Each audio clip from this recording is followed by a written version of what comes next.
Je m'appelle Zohar Hehel, je suis la conservatrice du musée de judaïsme marocain à Casablanca.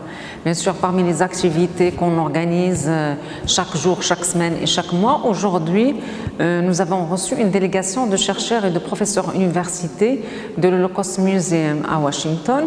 Ça, c'est pas pour la première fois qu'on reçoit des délégations de musées juifs américains ou bien d'autres musées. C'est-à-dire, nous avons l'habitude de traiter, de travailler avec plusieurs musées juifs en Europe, aux États-Unis d'Amérique. Ces dernières années, nous avons commencé à recevoir des chercheurs, surtout de l'Holocaust Museum.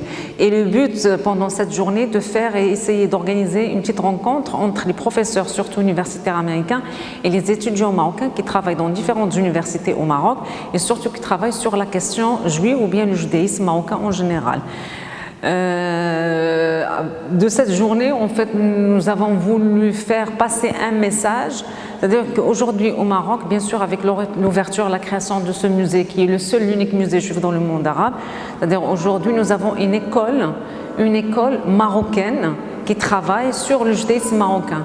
C'est-à-dire aujourd'hui, bien sûr, parce qu'il y a plusieurs écoles, ou surtout 2 ou 3 dans le monde, qui réalisent des études, des recherches, des doctorats, des publications en fait sur la question juive dans le monde.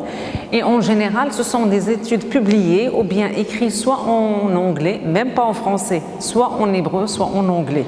Au Maroc, ça fait 20 ans que nous avons cette vague de jeunes étudiants marocains de confession musulmane qui travaillent sur le judaïsme marocain, mais en arabe.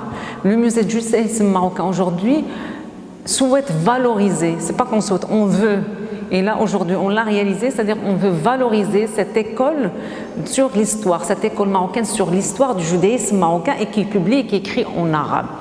Donc, il y avait une rencontre, en fait, très riche entre ces jeunes étudiants universitaires marocains et ces professeurs américains qui travaillent sur le judaïsme, en fait, américain et international.